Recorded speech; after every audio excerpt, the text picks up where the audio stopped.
ലോകഭൂപടത്തിൽ ആയിരക്കണക്കിന് കിലോമീറ്ററുകൾക്കകലെ പശ്ചിമേഷ്യയിൽ വീഴുന്ന ഓരോ മിസൈലുകളും ബോംബുകളും ഇന്ത്യയിലെ സാധാരണക്കാരൻ്റെ അടുക്കളയിലും യാത്രാ ബജറ്റിലും നിഴൽ വീഴ്ത്തുന്നു എന്നത് ആധുനിക ആഗോളീകരണ കാലത്തെ കൈപ്പേറിയ സത്യമാണ്.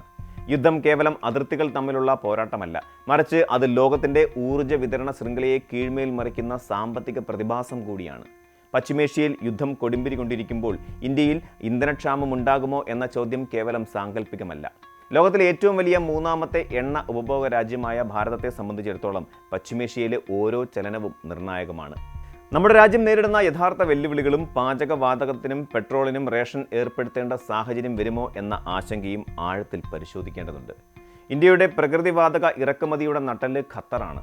നിലവിൽ ഖത്തറിൽ നിന്നുള്ള ഉൽപ്പാദനത്തിലും വിതരണത്തിലും ഉണ്ടായേക്കാവുന്ന തടസ്സങ്ങൾ ഇന്ത്യയെ സംബന്ധിച്ചിടത്തോളം വലിയൊരു പ്രതിസന്ധിയുടെ തുടക്കമാണ്. ഗാർഹിക ആവശ്യങ്ങൾക്കുള്ള പാചകവാതകം എന്നതിനേക്കാൾ ഇന്ത്യയിലെ വളം നിർമ്മാണശാലകളും വൈദ്യുതി ഉൽപ്പാദന കേന്ദ്രങ്ങളും വൻകിട വ്യവസായങ്ങളും ഈ ഇറക്കുമതിയെയാണ് ആശ്രയിക്കുന്നത്. ഖത്തറിലെ സാഹചര്യം മോശമായാൽ ഇന്ത്യക്ക് അമേരിക്കയോ ഓസ്ട്രേലിയയോ പോലെയുള്ള ബദൽ വിപണികളെ അടിയന്തരമായി കണ്ടെത്തേണ്ടി വരും. എന്നാൽ ദൂരെ കൂടുതലും ഉയർന്ന ഗതാഗത ചെലവും ഈ വിപണികളിൽ നിന്നുള്ള പാചകവാതകത്തിന് വലിയ വില നൽകേണ്ടി വരുമെന്ന സൂചനയാണ് നൽകുന്നത്.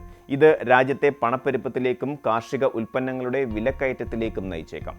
വളം നിർമ്മാണത്തിന് പ്രകൃതിവാതകം അത്യാവശ്യമായതിനാൽ കർഷകർക്ക് നൽകുന്ന സബ്സിഡി ഭാരം വർദ്ധിക്കുന്നത് സർക്കാരിൻ്റെ സാമ്പത്തിക ഭദ്രതയെയും ബാധിക്കും. ഇന്ധന റേഷനിങ് എന്ന വാർത്തകൾ ജനങ്ങൾക്കിടയിൽ വലിയ പരിഭ്രാന്തി പടർത്തുന്നുണ്ട്. നിലവിൽ ഇന്ത്യക്ക് ഏകദേശം 30 ദിവസത്തേക്കുള്ള പ്രകൃതിവാതക ശേഖരം ഉണ്ടെന്നാണ് ഔദ്യോഗിക കണക്കുകൾ സൂചിപ്പിക്കുന്നത്. ഒരു യുദ്ധ സാഹചര്യത്തിൽ ഇത് വലിയൊരു കാലയളവല്ല. അതുകൊണ്ട് തന്നെ സർക്കാർ തലത്തിൽ ഉപയോഗ നിയന്ത്രണത്തെക്കുറിച്ച് ആലോചനകൾ നടക്കുന്നുണ്ട് എന്ന റിപ്പോർട്ടുകൾ തള്ളിക്കളയാനുമാവില്ല. അനാവശ്യമായ ഉപഭോഗം കുറയ്ക്കാനും വ്യാവസായിക മേഖലയിൽ മുൻഗണനാക്രമം നിശ്ചയിക്കാനും രാജ്യം നിർബന്ധിതമാകും. നഗരങ്ങളിലെ പൈപ്ഡ് നാച്ചുറൽ ഗ്യാസ് വിതരണത്തെയും CNG വാഹനങ്ങളെയും ഇത് നേരിട്ട് ബാധിക്കില്ലെങ്കിലും ദീർഘകാലാടിസ്ഥാനത്തിൽ വിതരണത്തിൽ നിയന്ത്രണങ്ങൾ വന്നേക്കാം. റേഷൻ എന്ന പദം കടുത്തതാണെങ്കിലും ഊർജ്ജ ഉപയോഗത്തിൽ അച്ചടക്കം പാലിക്കേണ്ടി വരുമെന്നത് ഒരു നഗ്ന സത്യമായി അവശേഷിക്കുന്നു. ക്രൂഡ് ഓയിലിൻ്റെ കാര്യമെടുത്താൽ ഇന്ത്യ നേരിടുന്ന ഏറ്റവും വലിയ ഭീഷണി ഹോർമൂസ് കടലിടുക്കാണ്. ലോകത്തിലെ എണ്ണ വ്യാപാരത്തിൻ്റെ ഏകദേശം 1/5 കടന്നു പോകുന്ന ഈ ഇടുങ്ങിയ ജലപാത ഇറാൻ്റെ നിയന്ത്രണ പരിധിയിലാണ്. പശ്ചിമേഷ്യൻ രാജ്യങ്ങളായ Iraq, Saudi Arabia, UAE, Kuwait എന്നിവിടങ്ങളിൽ നിന്നുള്ള എണ്ണക്കപ്പലുകൾ ഇന്ത്യയിലേക്ക് എത്തുന്നത് ഈ പാതയിലൂടെയാണ്. ഇറാൻ ഈ പാത ഉപരോധിക്കുകയോ യുദ്ധം കാരണം ഈ വഴിയിലുള്ള കടൽ ഗതാഗതം അസാധ്യമാവുകയോ ചെയ്താൽ ഇന്ത്യയുടെ എണ്ണ ഇറക്കുമതിയുടെ പകുതിയോളം തടസ്സപ്പെടും. ഇതൊഴിവാക്കാൻ ഇന്ത്യ റഷ്യയെ കൂടുതൽ ആശ്രയിക്കുന്നുണ്ടെങ്കിലും ദീർഘദൂര പാതകളും ഇൻഷുറൻസ് തുകയിലെ വർധനവും റഷ്യൻ എണ്ണയെയും ചെലവേറിയതാക്കുന്നു. യുദ്ധം നീണ്ടു നിൽക്കുന്നത് എണ്ണ കമ്പനികളുടെ ലാഭവിഹിതത്തെ ബാധിക്കുകയും ഒടുവിൽ പെട്രോൾ, ഡീസൽ വിലയിൽ വലിയ വർധനവിന് കാരണമാവുകയും ചെയ്യും. നിലവിൽ 45 ദിവസത്തേക്കുള്ള ഇന്ധന കരുതൽ ശേഖരം രാജ്യത്തിനുണ്ടെന്നത് ആശ്വാസകരമായ വാർത്തയാണ്. സർക്കാർ നിർമ്മിച്ചിട്ടുള്ള തന്ത്രപ്രധാനമായ ഭൂഗർഭ എണ്ണ സംഭരണികൾ ഇത്തരം അടിയന്തര ഘട്ടങ്ങളിൽ തുണയാകും. എങ്കിലും ഈ ശേഖരം തീരുന്നതിന് മുമ്പ് വിതരണ ശൃംഖല പുനഃസ്ഥാപിക്കാൻ കഴിഞ്ഞില്ലെങ്കിൽ രാജ്യം വലിയ സാമ്പത്തിക മാന്ദ്യത്തിലേക്ക് വഴുതി വീഴാൻ സാധ്യതയുണ്ട്. പെട്രോൾ വില വർദ്ധിക്കുന്നത് കേവലം വാഹന ഉടമകളെ മാത്രമല്ല ബാധിക്കുന്നത്. നിത്യോപയോഗ സാധനങ്ങളുടെ ചരക്ക് കൂലി വർദ്ധിക്കുന്നതിലൂടെ അത് ഓരോ പൗരൻ്റെയും പോക്കറ്റ് ചോർത്തും.